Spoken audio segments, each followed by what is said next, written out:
fun. I'm sure we will. Bring it on. I have been so excited to like see your content and have some intelligent discussions on LinkedIn. The world needs that. I appreciate that. And you're absolutely right. We do. And, you know, I guess I met you through Aisha. Oh, yeah.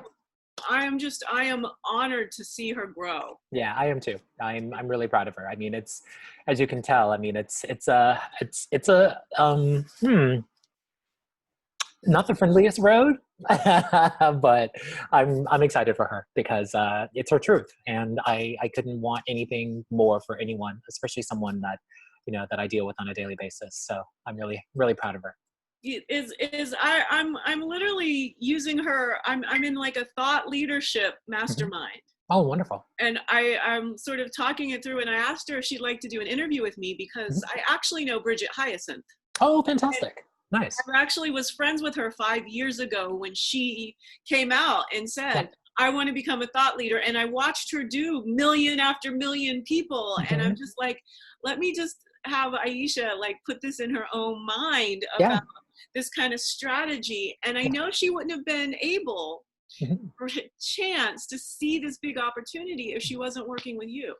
Well, I mean, I think stuff like that manifests at some point. I tend to look at myself as sort of, you know, the guy that helps people find that sort of inner voice or the confidence to really kind of speak their truth and figure out, actually, for a lot of them, figure out what their truth is. I think that's kind of the hardest part. But once you get that, and once it's sort of solidified, and then of course I give you, you know, steps around building your brand and all of that, then you're kind of, I kick you out of the nest, you know. It's one of those things where, you know, go be free and let everybody know. I mean, that's really what it comes down to. And she's doing exactly that. I mean, someone told me she just got a quote in the New York Times. I'm like, whoa, chick, I haven't even got a quote in the New York Times yet, you know? So I'm so proud of her. Really. I hadn't seen that. I know it's been busy. Her post about the African American, what's the acronym? I have to get used to it now, the vernacular. Oh, is it BIPOC now, BIPOC, or are you thinking? No, this is about Ebonics. There's a new acronym in town that she taught me. I hadn't even, it's AA, African American, and vernacular. No, I'll have to look it up. No, she's got this great thing. And I've been looking, I mean, the post is phenomenal. That's wonderful. Because she's stirring all this controversy. Of which I love. Who you know, with the whole, why Ebonics was such, I mean, I think, because I want to really watch what happens, and I want to come on and say, like, I understand Ebonics. I've spoken it. We all do. We all have access to it. Anytime. I mean, to some degree, we've all at least been exposed to it. And we certainly have said it, you know, hey girl, and, you know, what's up, and like all this stuff. I mean, it's become such, you know, it's so ingrained in who we actually are, even just as a country. I mean, and I lived all over the world, and I travel all over the world typically. And again, I mean, it's Black culture has sort of permeated all, you know, pretty much every single corner of the world in some way. So it's another reason why, you know, I'm heartened that, you know, it's finally out there in such a way where people are like, oh, whoa, you know, I really love the music and I love going to the concerts and all this other stuff, but now I'm getting this whole different level of context that is, you know, way different than I had even imagined, and I wasn't even aware. I mean, that's kind of really what all this is kind of brought up, and that's the part that I love. You know, I'm just not sure. I tend to be a little bit of a skeptic because I'm older. So I've kind of gone through many iterations of this already. So I'm like, let's see, give me like another 8 months and let's see how interested we all are at this point. So you know, this is interesting. I mean, this is the thought leader brand that I want to launch. Yeah. And why I started hanging around your tribe was of course, you're just brilliant, but also like I might need somebody, and I may need somebody who's at that point of their career where they can start like thinking ahead of me as far as how to get that quote in the New York Times, and because I want to do a one-woman show. You should. Redheaded. I can totally tell. You've got the. I love it. Redheads rule, by the way. It's my thing. So it's this whole thing where I establish, hey, here's a thought exercise. What if we called red hair a race? And then I can swim down explaining white fragility while really helping Black people understand that there's a white woman who never fell for all that shit, Right. who was Right. able to grow up and use the data that came to her from screens and say, there's nothing different here. Right. There's a bit of a culture, Well, there's of a bit course. of a location, Right. whereas I'm in this white place in Ohio, the Tiki Right. Torch Whites, as Dave Chappelle likes to say. Oh Lord. And do you like Chappelle? I love, love, love, love. Okay, so Chappelle is my comedy soulmate. My big bold idea as a thought leader is I get to do an improv set with Chappelle. That would be the best thing ever, by the way, just so we're clear. You know, this because of the taboo aspect. Mhm. And I know, again, I'm a rank amateur. I'm a Mhm. philosopher. Good. I was a software consultant, Mhm. but I know the way I talk about things and the way I see things and Yep. the way I can shift it. Like Dave would love to have a talk with me. I think he would. I I mean, he is a thought leader if you think about it. I mean, the man, you know, yeah, even through his comedy, which, you know, is divisive, yeah, to some, but for some people, I remember I was on a call with this major corporation that I'm like coaching all of their executive assistants. And that was one of the conversations that came up was, you know, well, I just find, you know, his humor to be so divisive and, you know, sexist and homophobic and all this other stuff. I'm like, missing the whole point, you know, he's storytelling. And he's actually putting it in a way where he wants you to be shaken a little bit. And always keep in mind, this is entertainment. This isn't him telling you what to do, how to think, any of that. This is really a way to entertain you. And the easiest way, the one thread that we all have in common, if we have to be colors and races and genders and all this other stuff, we all laugh. mm-hmm. This is And it's, precisely it. yeah, So, you know, I've actually, like, this is so funny. My job title is stand-up philosopher, I love, oh my God. right? Okay. That's amazing. That's hilarious. So just to kind of do all this stuff, Yeah, and I'm going to share my screen because you're just going to laugh. I love it. So I'm in Paul Carrick-Brunson's thought leadership. Oh, good. Yeah, he's no joke, by the way. So this is, again, part of this conversation is to start like intersecting our tribes. Yeah. Because I created the hashtag tribe PCB. Nice. And I have now got a whole bunch of people when Paul was doing all his stuff. But Dave Chappelle is on my SWAT as I a love thought it. leader. That's awesome. And I just think that it's this real interesting thing. Why grind and make things difficult? Why not just like go and start at the pinnacle? And to intersect him with Dr. Kendi and Jane Elliott Which is and great. Brené Brown Oh, and I Malcolm Gladwell. love him. I can't wait to meet him. He's one of the people I've always wanted to meet and literally sit down and have a conversation with for like 2 hours. So, and I will make that happen because I'm that guy. At some point. And I'll be right there. I'll be the super fan. Like I'm here for it. And can I then, like, you know, talk to the both of y'all, because what America doesn't understand is this is what happens. There's the media doesn't understand that it's perfectly simple for two people who've never met, even if they have different genders and different skin colors, to instantly like start finding this way to have these pivots. And this is my web series. Hashtag That's fantastic. Deb. I love it. Have It's brilliant. these kinds of conversations. So if we get to the point and you're okay with this, I'll post this up on YouTube and we Feel can free. share it. I'm an open book, so I love that you. It's interesting the way that well, again, the litigiousness of our society and all of the pressures about being PC, and it's like we've hit this point where American adults are in this either or. Yeah. And part of my stand-up act is proving 1 + 1 = 3. Right. I love it. Do you think I can do that? Do you believe that 1 + 1 = 3? I'm one of those weird open-minded people. I don't typically fall victim to a lot of constructs that were taught to me by other people. I like to figure things out for myself, and I like to base my own opinion, and I always leave my mind open enough to be, to be swayed in a different direction, as long as there's, factual proof and to my, satisfaction, essentially. I'm happy to believe anything else, or happy to change my mind about something that I've long held as a belief, that sort of thing. So, and that makes me a little bit of a unicorn, but at the same time, it's allowed me to grow tremendously, probably specifically over the last 20 years, because I question everything, including everything I believe. So it's good. That's this personality that I'm starting to meet through PCB and all of the cohort, is those of us who are really analytically creative. Like Well put. we like can make new innovative things in the world Mhm. based on what we know to be true. Right. And then, you can't really we don't want to argue and fight about something. If you're going to start saying something logical, we'll let you go down, and then we'll be able to well, that's still bullshit. Right, exactly. It's like in America, nobody even wants to let anybody say anything. We've lost the ability to debate because we take it too personal. Debate feels like a personal attack. And I think that's one of the number one reasons why we don't talk. We don't allow people at the table. We fear confrontation. And my thing is, it's not confrontation. It's literally people, having their opinions, stating their opinions, and allowing other people, and also being open-hearted enough to allow other people to maybe show you the wrong of your ways. We want to be right so badly that we refuse to listen to anyone else that could potentially tell us that we're wrong.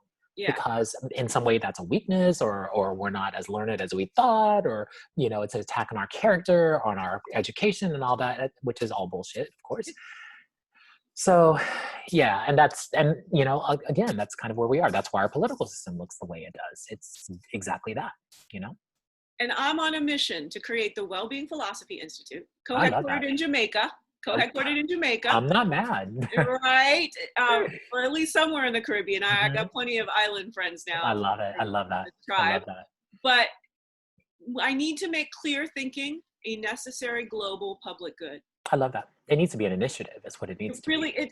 Right. This is precisely, I think I'm the person to do it, which is why I need to get famous, right? I need here for it. Chappelle, because that's the influence of being able to come down and say, look, people think philosophy is boring. Let me prove that 1 + 1 = 3. Right. Now this is 50 years of, deep thinking by myself, and but I can prove it in 9 words. Right. Do you know how difficult it is, world, to take complexity, 9 words it takes? Yeah, which is true. It must pretty be impossible. True. Exactly. Or damn close. So we've got the math of counting, which is 1 + 1 = 2, and everything we know, and nothing has to change about that. That there's this either or. Well, if 1 + 1 = 3, it can't equal 2. No, it does equal 2. No, it can. You have to change that. Exactly. But when the math of life adds up, it's 1 + 1 = 3. Okay. And the proof of that is when 1 man + 1 woman equals a third baby. Or a third individual, essentially. Yeah. And so there's a reliable philosophical context, a hypothesis that evolution, the math of life, is a different way of thinking. Right. So 1 + 1 = 2, that's either or. Right. But philosophically, it's 1 + 1 = 3. Right. If, then, therefore. Therefore, exactly. Well put.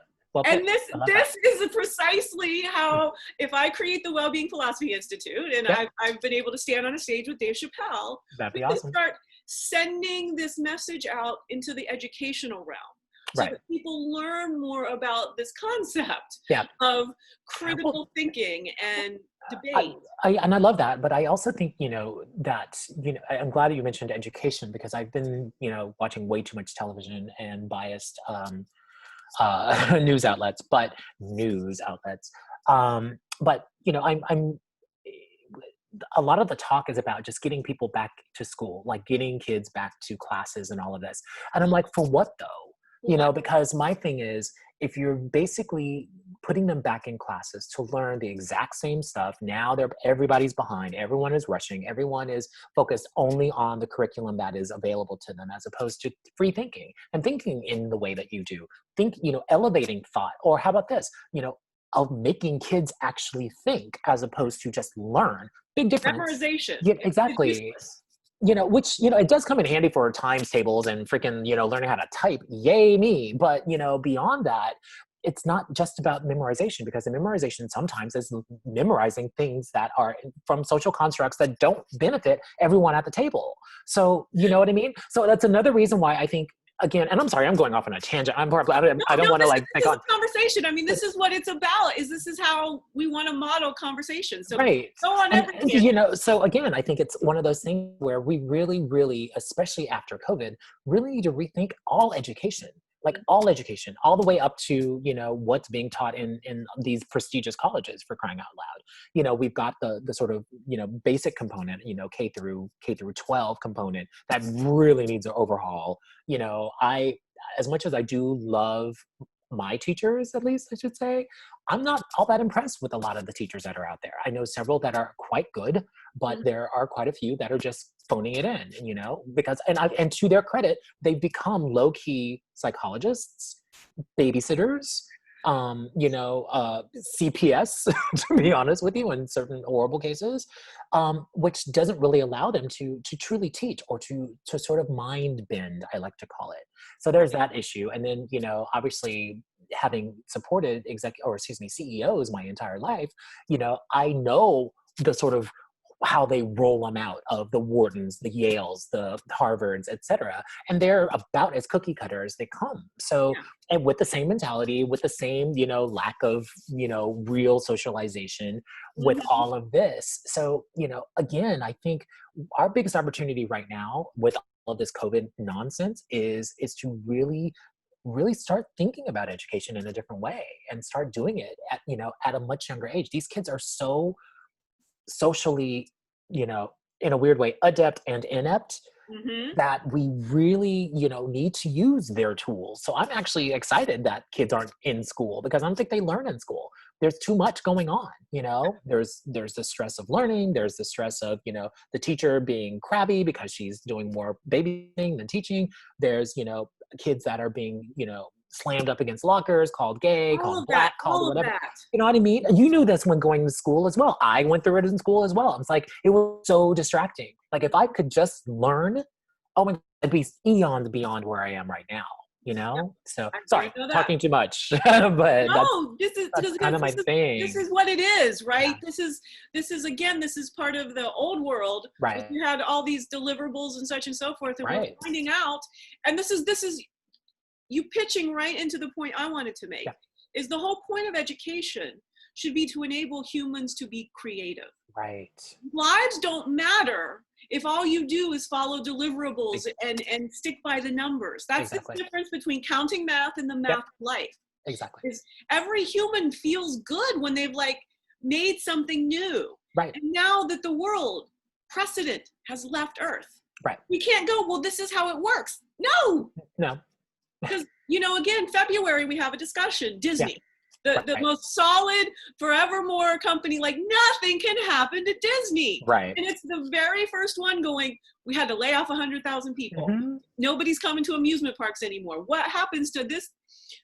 The world has changed. And I Right, feel, as a philosopher, very few people are stepping beyond their immediate sort of, uh, you know, juggling around everything. absolutely. So jobs might not exist by November. They won't, The, but the world is literally working that quickly that, Visa, how is Visa and Amex going to not go bankrupt? Because because we don't even have people, 60% of America was paycheck to paycheck. exactly, Who's exactly. paying for rent? How are And not people just, not getting evicted? There's this whole thing that I just want to like there's go a out lot. and say, come on. There's a lot. And I was thinking about this. I used to work for Jack Dorsey at Square, and I thought about that. And one of the big things that we didn't even know was the fact that there are so many people that just don't even have basic bank accounts, like a tremendous amount of people. So, when you're thinking about this, it's like, okay, then how are kids banking? That's why I was really happy to work at Square, because they were creating, democratizing, if you will, the whole banking system to an extent where it could allow people not to have to go through these large banking organizations, etc. Now they've become a bank, oddly enough, at least on paper, which will allow people to sort of get microloans and bank without banking, if you know what I mean, Yeah, that sort of thing, which is great. But I thought about that too, in the fact that a lot of these, you're like you said, the jobs are not going to be coming back. They're not going to be this sort of free for all of wealth and excess like there was before. There's, I think, a lot of people, and what we're finding is a lot of people who live way beyond their means are those are the ones who are struggling the most because they're having a hard time reconciling the fact that they're broke, they don't have jobs, the car downstairs is just shy of getting what do you call it, repossessed, all of that. And I think, again, this grand reckoning really, it's actually starting to show, tying it back to education, it's starting to show all those years of education that we had before, that we either took for granted or we really didn't dive in the way that we needed to. Phoenix, this is Yeah. one of these synchronicity moments. Hey. So look at what I'm sharing. I did a YouTube to @Jack back on April 8th that Nice. I am going to ask you to listen to in case maybe he might want to actually. I tweeted him a number of times, and of Yeah. course, how am I going to get his attention? He's a But busy man. this was when he, talked about his billion. And I'm talking about using this well-being philosophy to Mhm. help the people who are going to help him spread that money out to start Yeah. thinking differently, so Yeah. that we don't go back to the same charitable model that has Gates becoming like nobody's, like everyone has an opinion of, and that old model is not really I don't sense like that though. okay. Having spent some good one-on-one time with him Hmm. in the year plus that I was there, Yeah. I don't sense he's like that. The one thing about Jack that I always appreciated and still admire is the fact that he's always trying to improve and enlighten, if you will, Hmm. like in the sort of Buddhist sense of enlightenment. Yeah. Enlighten himself. That's why he's going through these sort of physical changes. If you've seen him, like most people are like, okay, is he losing his mind? He's not losing his mind. He's just becoming really, really woke, but on a level that of wokeness that not many of us are going to be able to achieve. Uh-huh. He's obviously in that weird position of being a billionaire, working for two companies, one that is, of course, constantly under fire, but, with that sort of underlying thing of First Amendment rights, or first, second, first, and then also on the opposite side of that, where money is concerned, which is Yeah. always just feels dirty in some way, shape, or form. So it's interesting to sort of see him navigate this, Hmm. but also navigate his own personal enlightenment and his own personal sort of altruism. Yeah. I think what we're going to learn from him, and we probably won't see it maybe in this lifetime, but we'll learn after the fact, is just how much of an altruist he was and just how much he really thought about the future of. Like, I think he's actually helped create the cashless society that we now, Exactly. enjoy. That's big. He had that vision many, many, many years ago.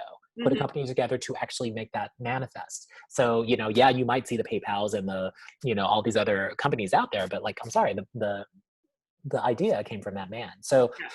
you know, I good for you in wanting to work for him. I highly recommend it. if indeed Well, you and can be a hire of his, make it happen, because he taught me more than I could ever express. because this is really good, because again, it was just pivoting off of the PR release, Mhm. not about him specifically, but about the fact PR. of everyone that then would now be coming into the fold to help him. Hmm. That as this philosopher, as in talking to him, seeing what is going on, and being that person to help everyone else have the skills Hmm. to think differently so they can use the money differently. Right. So beyond just that there's this real big void about how the structure of charitable giving works, Yeah.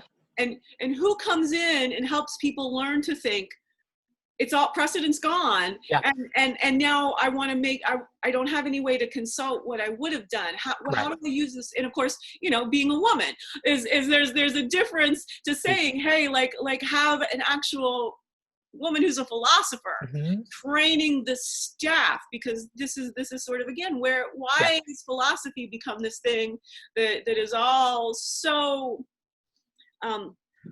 I don't even really, I struggle with the word, but it just becomes such a repetitive exercise Yeah. in baffling people.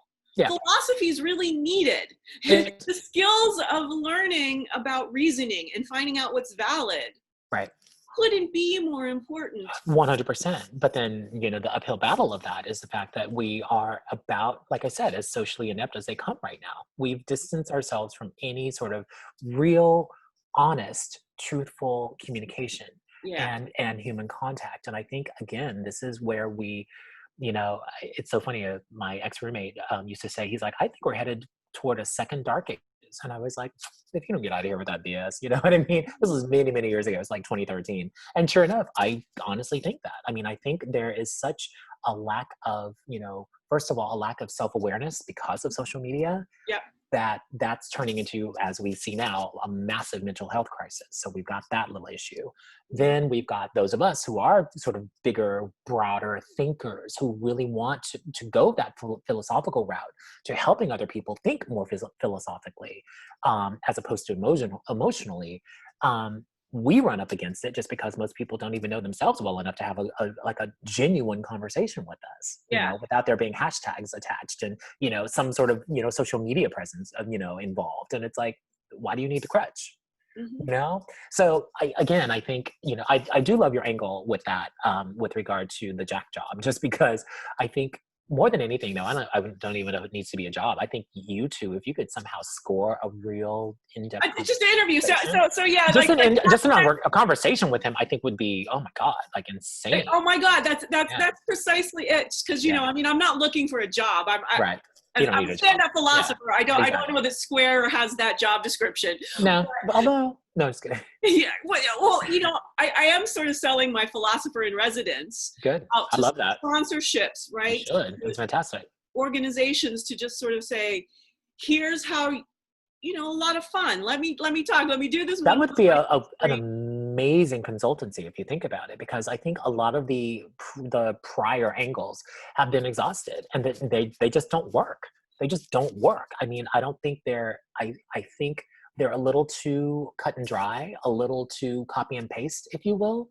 Whereas philosophy is about that. It's mind share. It's exploring uncomfortable thoughts, and it's bringing in different opinions. It's kind of mixing that big stew together to come up with something that could work. Won't absolutely positively work, but it could work. Therein lies the possibility of it, right? So, and it's fun. We have an actual, phrase, hypotheses. Hypotheses. Hello, exactly. This concept. This is the creativity and the innovation. Mm-hmm. While going, okay, Socrates is a man. Socrates is mortal, therefore Socrates is mortal. Right. And bringing that back in a more feminine way, that we understand that it's okay to make a brand new decision. Exactly. And learning how to have that rational reason in case anyone says so, but go forward. Like all of us, it's all hands on deck. Every adult that's not being part of the change to this new life-centric world. Agree. Like they're like killing people. They are. Every single person who's just worried about like their next earnings report is killing someone somehow, some way, because the world has become that precarious that, again, being bold. So like Jack, like Elon Musk, doing bold ideas. This is my thought leadership that I'm now pulling this all together, and you'll start seeing on LinkedIn. I'm going to say all these crazy things like, well, crazy by whose standards? Crazy bold ideas. Because the problem that we have, and you brought in the mental health, by October, November, we'll have more financial suicides than infections from COVID deaths. It would not shock me. And we can't let corporate America kill people. The way, and especially having LinkedIn be my main platform, it's really business as usual. It is. I was just noticing you were talking to my friend, Dr. Carey. I was. And I actually have I'm trying to figure out how to do this, because I have when I popped into her DMs and we had a lovely conversation of very support. And this was years ago. So I would like to come and present that to this other woman who needs to be like held accountable. We can't have just because and there was somebody in India. So again, that was a message that came from a first level customer support person. Right. The one back that said, "Oh, we reviewed this and there's no." Oh yeah, right. Well, yeah, that was just a. How do we get LinkedIn to, as a philosopher, using language really well, as a software consultant. So that was my job for 20 years, was doing payroll implementation consulting. Oh, wow. So I can go into a LinkedIn and demonstrate user cases, which is the one that brought us to have this conversation, your post about AI. Yeah. The way I think about things logically, as both an trained philosopher and as a software consultant doing payroll, Right. is that I don't see anyone else who can bring the two around and do the theoretical, but also go, this is for LinkedIn's mission to enable economic opportunity for every member of the global workforce. They fail. They're not even enabling those of us in North America who are women or Black. Like we show up and you lose your mind because somebody's in your DMs, like taking away your mental health. Exactly. And that is not like, you don't go through and find these words like, you know, like slurs. You can't just have somebody who's looking at a sheet and going, oh, well, I don't see any of these 10 things. It must be free speech. But I mean, back to Jack and Twitter, like, this is so complex. How do we bust racism when professionals know how to dress it all up in these words that make it seem like they're not like totally prejudiced when they clearly are? Well, isn't that the game? It's the game, but I mean, it's what called the deferral, though. I mean, think about it. People don't want to work this hard, babe. They don't want to work this hard. They want to make money and they want to go home at night and spend it, or make even more, or make it while they sleep. You know what I mean? That's really, again, what they're teaching in these schools. You know, this isn't about everyone's comfort. In fact, they almost shun you if you are too touchy-feely, if you're too emotionally based, if you're not strategic enough, etc. Even when I teach, I have to teach women, which is the majority of the people that I teach. I need you to actually dumb your emotions down just a little so that you can play the game that these boys are playing, so that you can be in the conversation and not have them give you side eye, so that you can speak to them at their level, on their, you know, kind of in their tone, and then have them not even think twice about it. Which hurts my heart, to be honest with you, because I don't ever want anyone to have to sort of mold who they are. But let's be honest, if you want to fit within this construct, if you want to succeed within this construct, then you have to learn how to play the game. And as much as I hate it, because it literally is making my hair stand on end, it's been the secret of my success. And I've actually made a lot of women very successful by teaching this, even though at the same time, it's sad. I don't know how to put it. It's hurtful. And it's again, so this is where I want to put my own white body in there to sit down with these CEOs and know that they can't outthink me.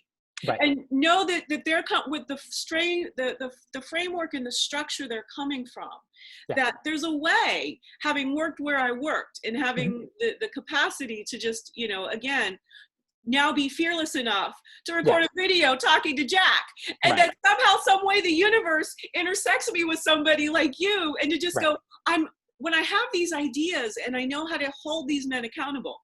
Elon Musk, I'm really trying to hold him accountable in a real serious way.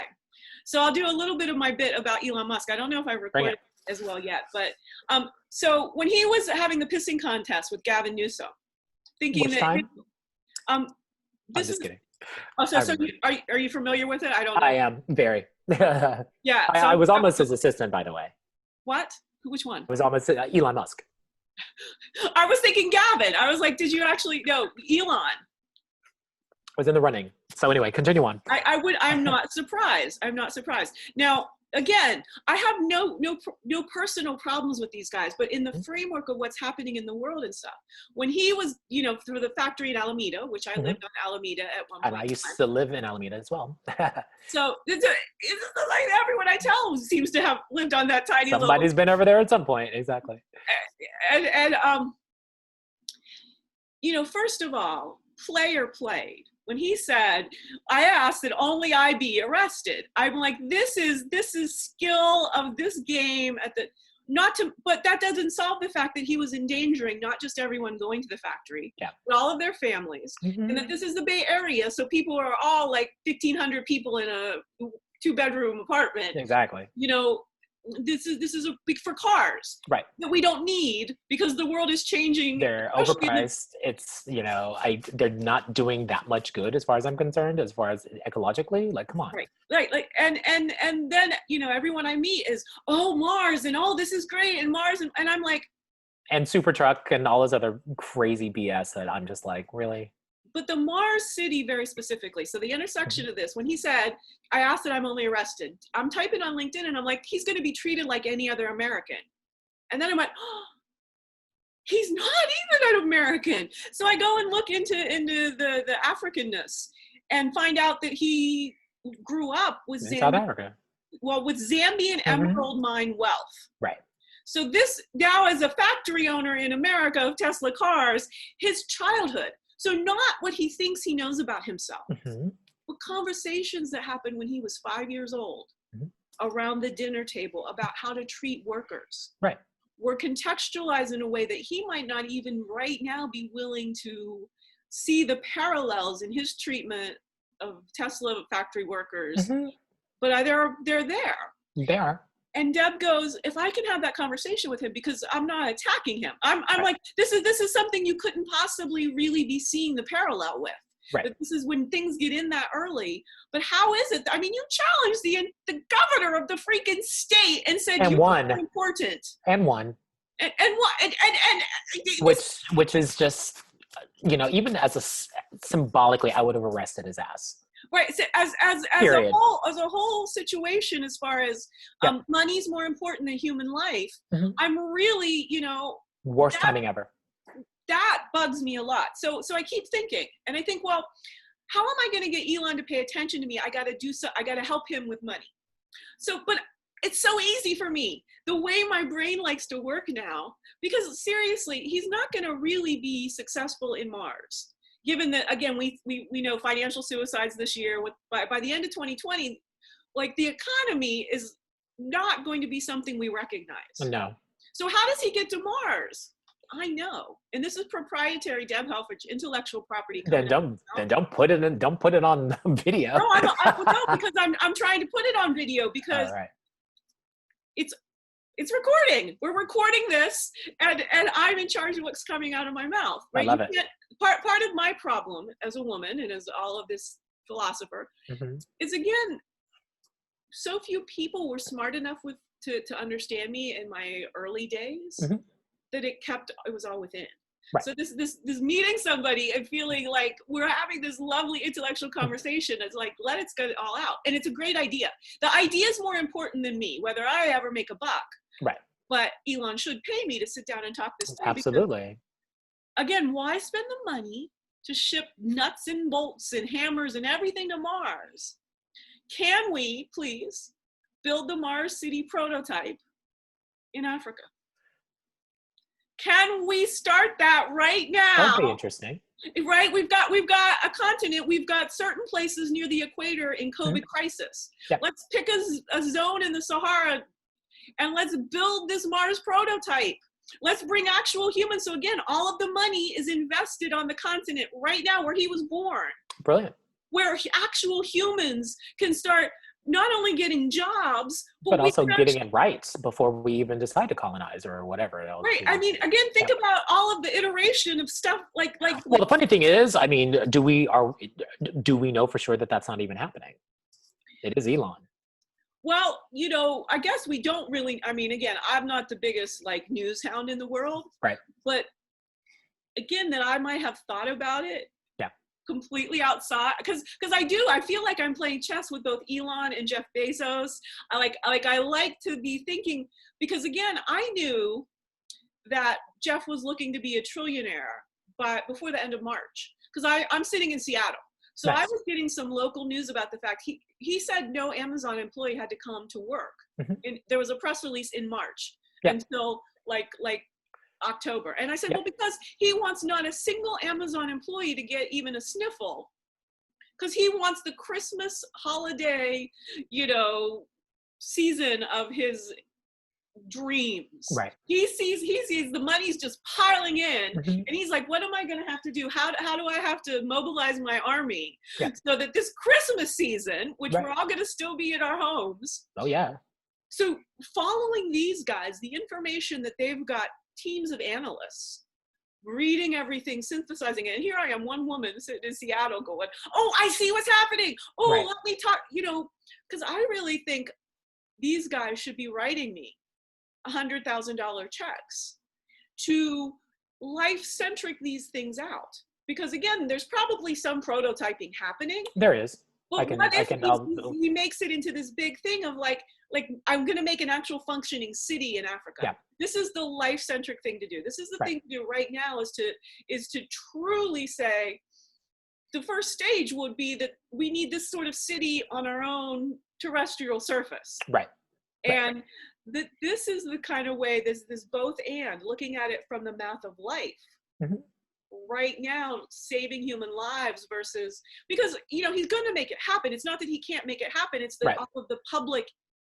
And it is But I mean, I think you also have to remember, I mean, this sort of collaboration is with the U.S. government, and I think there's probably a lot, not to discredit, you know, your thought, but I mean, there's probably a lot going on behind closed doors we're not even close to privy to. But I do like your idea of doing it in Africa. Like wouldn't it be hilarious if you found out through the grapevine, or we all did during a news cycle or something, that indeed this was actually being done in sub-Saharan Africa, and you just like, see, I told y'all, you know what I mean? That kind of thing. I could totally see that. But that's happening quite a lot. So yeah, I honestly have a digital timestamp of having predicted COVID last June. Yeah. I wrote a movie. Nice. Oh, good. And it was about me and my health metamorphosis. And I wanted to go on a location scout to this safari lodge in South Africa called Landalozi. I heard of it, yeah. And Landalozi, and then having Gaborone, Botswana really near. I was going to learn about things. And what was going to happen, the villain in that movie, I called all seasonal sunlight flu. And it was basically, again, in 2019, I said, well, we'll get this flu, and they won't want to name it after cows and birds. So somebody it's like the sun is giving us the flu. And the way it was, because I'm a girl, I don't want everyone to die. I was like, you get sick for 5 days, and you get well for 2 days. And you get sick for 5 days, and you get well for 2 days. Wow. And so everyone starts cycling in, and everyone's basically too sick to get out of bed for 5 days. And then it's like up and at 'em. Like let me go do that 5K. Hilarious. Again, mimicking the work week situation. And I said, here's the drama. In 3 weeks, all the sick leave in America has evaporated. The economy starts to plummet. And this is just, nobody knows how long it's going to be that everyone has the flu. It's brilliant. It's like it was right there for me. I really had figured that out. Nice. So this is why I think some of these guys, I can make some proofs that thinking philosophically in my life-centric way, where I'm like, let's not have anyone die. Right. This is a real interesting niche that leaders can have a strategy session with. Right now I'm charging like $1,000. Good. I'm really seeing that, I get one. No, I mean, and especially having, like I said, having supported a lot of these guys actually, and again, it's a fantastic niche, because again, we need a more philosophical bent on a lot of the sort of problem solving, or at least the problem solving sessions that are out there, because for instance, I'm about to teach a class on strategy to a bunch of executive assistants who I think are, woefully underutilized, and still kind of being condescended and looked at as lesser than, but they are true thought leaders, especially within organizations, because they have access up and down the chain, and they have to build relationships up and down the chain, whereas the C-suite doesn't. So again, I think it's one of those things too where having again supported these guys, this is such a critical and out of the box, if you will, way of approaching a lot of very difficult problems. Yes. And so I think you're definitely onto something. You're definitely onto something. And, building your brand around that, I think, is the move, because again, I think people would really, once they did a session with you and once they really kind of understood, like, this is, they don't think, stop thinking, like, let's talk through this, let's look at this, let's pull this in. What do you think about this? What do you feel about this? That sort of thing. That's the embodied part that you were doing, that I wanted to mimic, that this is the difference. This is how we start to know the truth. Exactly. We start to see people smiling. Right. And in our culture right now, it's like fake smiles, and it's no one's smiling anymore. There's nothing to smile about right now, which is sad. I mean, there's plenty to smile about if you're thinking philosophically. every day I wake up, every day I go on my run, I come back and I'm a goofy 16-year-old idiot walking through my door, dancing to the music that I just ran to for the last hour and a half. You know what I mean? Because I realize, wow, even though everything sucks, even though I'm having to work 3 times as hard to make the same dollar that I made pre-COVID, you know, it allows me to really kind of um, just enjoy life and enjoy the fact that I'm not tripping over people during my run. Enjoy the fact that I can drive all the way to Santa Monica from Los Angeles and actually do it in 30 minutes instead of an hour and a half, you know, like Uh-huh. all these little things that I took for granted pre-COVID and all of that. Again, it's just such a great feeling. And oddly enough, it makes my mind less stressed about just the stuff that everyone else seems to be so focused on right now. And I know So leaders, like I said, you know, with something like yours, they need that. They I need to need be it. taken out of this very regimented way of thinking that has not really served them very And well. so, and I have a lot of really shortcuts because again, no offense, and I know you won't take offense, but I'm I gonna remember, yeah. but out of the box. Yeah, I love the fact that all people do is be sheep and say the same phrase out of the box. right. You should always be like out of the tetrahedron, out of the pyramid. Like the whole Exactly. concept is you Yeah. should be constantly evolving. Yeah. Agreed. I Which completely brings agree. me to another shorthand. So we've Yeah. got our fixed and growth mindsets. Hmm. Again, is that not 1 + 1 = 2? It is. Deb has a 1 + 1 = 3. Bring it. He says there has to be an evolving mindset. Big time. Both of the I'm in fact that. that evolution is there, but also making it a verb, not Yeah. a noun, growth and fixed. Mm-mm. Evolving mindset. Yep. That literally there's that third math of life Hmm. that's about reproduction. It's about a brand new human Yep.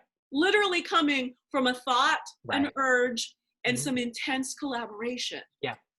I got this pattern I down, love it. I right? love it. I I mean, love it. this is again. So what I would I'm just if you know somebody, I need the right executive assistant to Mhm. sort of help me. I need to keep doing my talenting, and I need to step away from being like the do it all myself person. Yeah, exactly. And as you're finding and you're talking to people, that real intelligent person who will just be wasted if she goes into any other like existing role. Hmm. She doesn't quite fit in. She's really like resistant. Like Yeah, she can come and we can invent together yeah, because I am ready. I just that's need great. the framework to start getting out to these people because Exactly.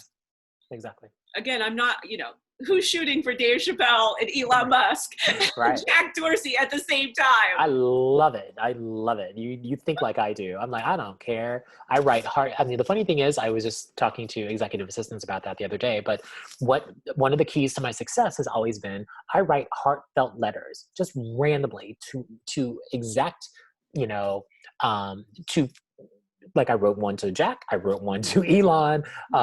Every major job that I've gotten, I've gone that route because it's Yeah. just like, you know what, I'm just gonna put it out there. This Mhm. is why I want to work for you specifically. This is why I want to work for this company specifically. I know for a fact I'll be your biggest cheerleader. But if you treat me like crap, then I'll be your biggest detractor. Et cetera, et cetera. And again, people get back to me based on that because they see it's outside the tetrahedron. It's not Mhm. this very sort of, oh, let me go through the recruiter who has their own biases, et cetera, et cetera. I do my own thing. So I love that you mentioned that you wanna find an assistant or at least I'd say almost like a business partner if we think Oh, about but really, really, it. and again, Someone that thinks way bigger and broader and not within those yeah, constraints that are just and exhausted. they really can come in and add a layer to this, and I would be Yeah. looking to like have them launch, Yeah. like help me, let's put this framework together, let's Hmm. do this, and they're going to have their own little thing that's in Yeah. their mind to be a thought Absolutely. leader about. That sort of partnership is what I'm Yeah. looking for. I call it a Exactly. producing partner, to be quite It frank. pretty much is. Yeah. To Exactly. to pivot because this is going into the entertainment world. That's Yeah. where again to go the old route. I don't know Mhm. who's going to be around, what's going to be around. Yeah. And again, I'm not used to an audience. Yeah. It doesn't bug me that there's no clubs or anything. I can sit right Right. here and Exactly. figure out how to start doing these kinds of simple things. Chicken and the egg. Yeah. I love it. Chicken and the Exactly. egg. So this And is you're the exactly right. evolution. It is. Which one came first? the chicken or the egg? Mhm. I would say, I would say the chicken. So personally, I object to the way that we say that this is such a conundrum. Like Yeah. we beg that the answer doesn't exist. Yeah. And there is one. It's absolutely, once you hear my rationale, you can't go back. Right. It's like a before and after on this situation. Okay. Because eggs are the vehicles, wombs of chickens. True. So they're literally like, chickens aren't coming down from aliens. If a chicken came, it came through the package of an egg. It really, evolution. This is evolutionary logic, which is really my well-being philosophy. The foundational principles. I teach evolutionary logic, and then people just go forth, and you start to get it. Right. So the question then becomes, and this is this if then therefore. Right. So, all right, you know, if we agree that an egg is a womb for a chicken, so that this is how you become a grown chicken. Of course. Where does the egg come from? And that's the question. Lizards. We should know that by the time we're like 7 to 9 years old. And it's evolution. Lizards also, baby lizards come from eggs. Yeah, of course. So somehow, some way, over millions and billions of iterations, lizards started getting a thing. Yeah. And then it didn't work. And maybe many were stillborn in those eggs. They didn't, or maybe they just, you know, really, at one point in time, somebody had 2 of these things and fell out of a tree. Interesting. There comes flight. There comes, oh, you know, if you got 2 of these and you fall out of the tree, because literally a gecko somehow became an eagle. It's inconceivable to our minds, but when you line that up like that. Well, with evolution, who's to say? I mean, you know, exactly. It's that, to me, evolution is both the most researched intelligence ever, and it's the most inclusive. Everything, all adaptations, everything that goes right and wrong is data for evolution. Agree. And so again, you know, bringing my redheaded race and everything, my albino cousins, this is actually not like this horrible situation. Evolution wants both the lightest skinned and the darkest skinned of us to exist. Because what happens if humans start freaking around and global warming happens? Right. Evolution needs a lot of people who can still live by the equator, and it needs some people who can go down in caves and not need much sunlight. Right. This is all by design. The skin color, and again, the sum of the people, we'll just all mix into this lovely mocha latte. The breeders would, you know, the 80% in the middle. So again, the 80-20 rule. Right. We almost always think about that vertically, like a block of 80% and then a block of 20. For evolution, the 80's in the middle. Yeah. And then there's 10 and 10. Yeah. Or 5 and 15. Brilliant. Or again, when we're talking dark skin, it's like literally like 17, 18% and 2% redheads. Right. So there's these ways that, again, as a CEO, I have a brief conversation with somebody like you. You've now got these new mental things that are really easy to share with people as you're going forth. True. Most thought leaders are like, hey, look at how I think. And Deb's like, no, let's look at the underlying way that our society thinks. Yep. And I'll just give you some easy ways that, like, everything the society said to you, I'm smarter than. There's no chicken and egg problem. There's no, like, 1 + 1 = 2 is not like the equation that you can't bust. I can bust it. It's bustable. It's bustable. So it becomes this situation like, philosophy is more powerful than math and science. I think so. You know, I think it's a great way to leverage math and science, but I still think you're exactly right. It is, you know, more powerful just because there is no absolution, or was probably the wrong word, but no, it's not based on absolutes. It's, you know, it's not maybe proven by absolutes, if that makes any sense. There's no need to, you know, to prove it without, you know, any uncertainty, because I love the fact that it opens up the conversation. It opens up the sort of mind share around that to prove it in some way, at least to an extent, or at least to, you know, people's satisfaction. So that's good. I just basically say science is in the middle, and math is the left brain and philosophy is the right brain. I love that. So there it is. We're coming up on the hour. We are. Time and everything. What can I do for you? I mean, I would love to sort of help join in, you know, release this, share this with everyone. you know, again, talk to, if you've got some podcasts coming up in the future, I'd love Yeah. to sort of talk to your audience about some of these things. I do a thing called Diatribe, which I'm just now getting underway. Like the second one I'm about to post on Friday or Saturday. But I'd love for you to do one, because I think I like the way you think, and I think it's one of those. It would be a really important conversation, because it would get people out of that sort of very linear way of thinking, Right. and give them just something else to ponder. I mean, that's Mhm. really, for me, that's always been my sort of MO, especially on LinkedIn and building my brand. Is I just want to make you think. That's it. I'm not Mhm. trying to tell you what to do, not telling you how to think. I just want you to think, for crying Want out you to loud. think. And that seems to be quite a chore for some people. So, you know, I try to, you know, interview people that have a very specific point of view, or at least like a true point of view, as opposed to spouting a bunch of the same shit that I've heard from, you know, everybody and their mama, and Mhm. your originality. Like, go away, like, you know what I mean, or at least go away from me. So you know, I love it. Yeah, I would love to have you on a diatribe for sure. Personally, would be an honor, and Cool. you know, I'm just enjoying so much that I think the virus again is doing our species a solid, It is. and it's hurting. You know, I would have never wanted people to die. Right, of There course. was so much wrong and so much structural inequity and Hmm. so much in people's blind spots Yeah. that we had to go through this. And True. so it's good in that way. And there really are like 10% of us in the world that are thriving because of Yep. this. We realize so much of the crap is going to just have to go extinct, Yeah. and that at some point, those of us who've been sitting here taking advantage of this, the world's now our oyster, Agree. because nobody really knows what's next and how to be innovative and how to think differently. And that being right there, having the executive assistants who are just like on point in their thinking, Yeah. who can again go and tell all these CEOs. As a philosopher, I don't, you know, other people would go about it, Hmm. all book all this, book all that. I'm like, Right. no, there's so much that has to get fixed. Exactly. I just need people to start thinking better. Right. Like I, you know, nobody could possibly figure this all out. Yeah. People have life-centric decision making, where They they do. come back to the math of life and say, well, what's the additive? Where's Right. this third context? Where's this different way of pivoting and looking through the tetrahedron? Right. Like, there's always answers. Humans are Right. that creative. Right.